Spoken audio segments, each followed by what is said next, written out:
모든 것이 불가능한 것으로 판명되기 전까지는 가능성이 열려 있다. 심지어 불가능하다 해도 지금 시점에서 불가능한 것일 뿐이다. 펄벅의 명언으로 오늘 수업 시작합니다. 다지아하오. 여러분 안녕하세요. 생각에 가두지 마시고 본인 스스로가 나의 생각에 가로막혀서 난 못할 것 같아. 너무 어려운걸? 포기할까? 이런 생각 절대 하지 마시기 바랍니다. 네, 보통 우리가 생각 안에 내가 갇혀지고 나면 그 다음부터는 다른 걸 생각할 수 있는 겨를이 없거든요. 네, 여유도 안 생기고 그러니까 좀 내 생각의 고리에서 혹은 이 테두리에서 빠져나갈 수 있도록 더 긍정적인 사고하는 여러분 모두가 되셨으면 합니다. 오늘은 접속사입니다. 자, 진도 나가기 앞서서 칠판 먼저 보시죠. 접속사라는 것은 말 그대로 문장과 문장 혹은 단어나 단어, 구와 구, 절과 절 등을 연결해 주는 것을 접속사라고 해요.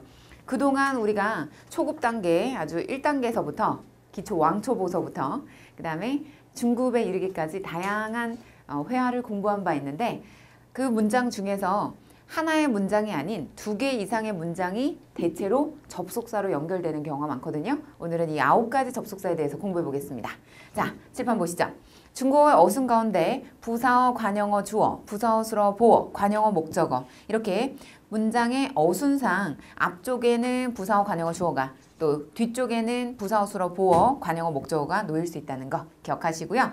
자, 접속사에 대한 정의 먼저 살펴볼게요. 접속사란 앞단어와 뒷단어 또는 구와 구, 절과 절을 연결해주는 단어를 바로 접속사라고 합니다. 중국어로는 리엔츠라고 하거든요. 그래서 이 리엔츠라는 발음에 걸맞게 한국어로 연사라고 하는 분들도 계시고요. 혹은 연결사라고 말씀하시는 분들도 일부 계신데 정확한 명칭은 접속사죠. 접속사는 이렇게 단어와 단어, 구와 구, 절과 절을 연결하고 문장과 문장을 연결하는 것도 접속사인데요. 보통 하나의 문장으로 이루어진 것을 우리가 단문이라고 하고 2개 이상의 문장으로 구성되어 때는 복문이라고 합니다. 단문은 주술 또는 술목 구조로 문장이 완성된 형태입니다. 우리가 그동안 배운 문장 중에서 무주어문이란 것도 있었죠. 주어가 없는 형태, 이 무주어문이거든요. 그런 것도 역시 단문에 속하고 그 다음에 복문이란 것은 2개 이상 연결된 단문이 단문이 2개 이상 연결될 경우에 복문이라 합니다. 자, 접속사에 대한 정의 조금 아까 말씀드렸지만 우리 한번 읽어볼게요. 앞단어와 뒷단어 시작! 앞단어와 뒷단어, 구, 절, 문장 등을 연결해주는 기능을 가진 단어를 접속사라고 합니다. 자, 그러면 지금 제시된 문장에서 여기 이비엔이라는 단어에다가 네모 박스 처리하시고서 같이 읽어볼게요. 시작! 他一边看书一边听音乐. 네, 그는 한편으로는 책을 읽으면서 한편으로 음악을 듣는다. 해서 이 이비엔의 특징은 동작을 연결해 주는 데 있죠. 어떤 분들은 동작이 아니라 상황을 연결하는데 이비엔을 써요. 안 돼요. 이비엔은 반드시 동작 동사여야 합니다. 그래서 첫 번째 동작은 이렇게 앞절에, 두 번째 동작은 뒷절에 놓여 있고요. 목적어 각각 놓여 있죠. 자, 이비엔 이거 말고도 우리가 이미엔이란 단어도 있는데요. 이미엔은 주로 문어체에서 많이 쓰입니다. 기초어법반 과정에서는 이비엔으로 족하지만 나중에 중고급 과정 올라가시게 되면 이미엔도 공부하게 됩니다. 참고로 이미엔은 이를 생략할 수 없지만 이비엔의 이는 생략 가능하죠. 그래서 他边看书边听音乐 해도 되고요. 혹은 边 한음절식이죠. 중국인들은 이 음절수를 굉장히 따져요. 예전에도 뭐 5원7구 있었고요. 그 다음에 시도 사보시라고 해서 네. 조식의 7보시죠. 조식은 7보시구나.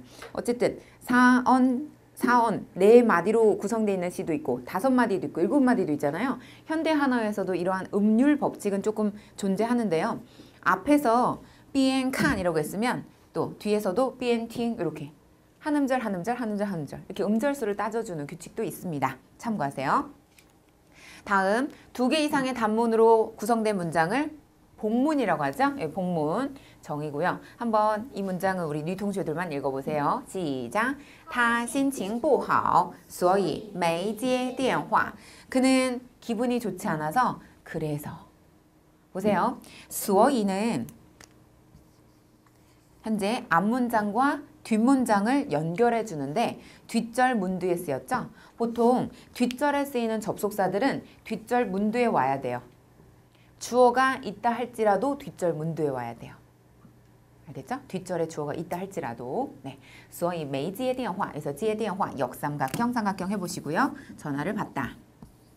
다음은 계속해서 접속 관계의 종류 가운데 자 칠판에 제가 미리 적어봤습니다. 이거 한 번씩만 따라해 보실게요. 다 함께 병렬, 점층, 선후, 선택, 가정, 조건, 목적, 전환, 인가. 네, 죄송해요. 인과. 그래요. 저만 발음이 셌어요. 그래서 병렬 관계 접속사라고 하면 방금 다뤄졌던 이비엔처럼 동작을 병렬하거나 아니면 명사끼리 연결하는 경우도 있는데요. 자, 그러면 병렬 관계 접속사 중에서 이렇게 동작끼리를 연결해 주는 것도 있지만 상황을 연결해 주는 접속사도 있거든요. 그래서 조금 전 동작 연결하는 거는 이비엔과 이면을 배웠고 상황을 연결해 줄 때는 자, 칠판 정중앙을 보시면요. 다 함께 요요, 지요. 그렇죠. 요요와 지요 가운데 이 요요는 요 플러스 형용사 또 요 플러스 형용사인 경우가 대부분이에요. 반면 지요나 지이에는 지요도 있지만 지이에도 있거든요. 이 경우에는 주로 동사가 연결되는 경우가 많습니다. 지 동사, 이에 동사 혹은 지 동사, 요 동사. 만약에 시를 붙일 것 같으면 지시, 요시. 네. 자, 예를 한번 볼게요. 우리 그라는 사람은 멍청하면서도 뚱뚱하다.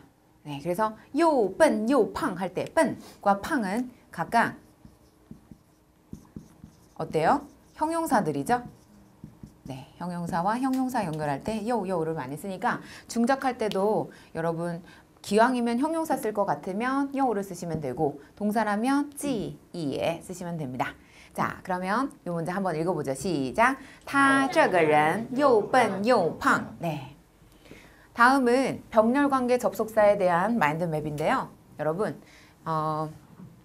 여기 제가 조금 아까 설명해 드렸던 내용 가운데 이비엔하고 이면 있죠? 지요 있는데 그 외의 단어들이 몇 개 있어요. 이거 한번 먼저 따라해 볼게요. 같이. 和甘与同.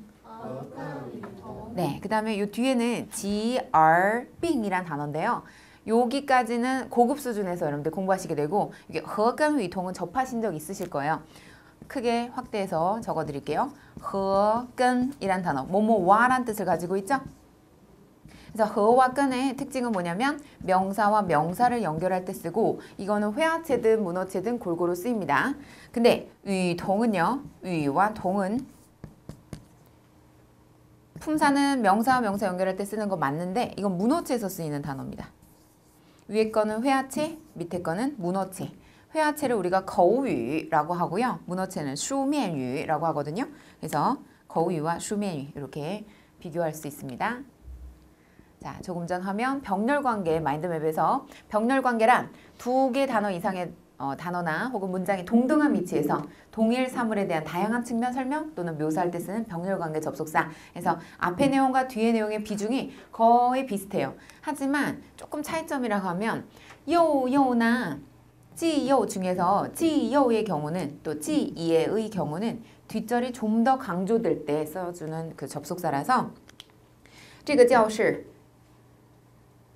既干净又漂亮. 그러면干净보다는 漂亮을 더 강조하기 위한 거죠.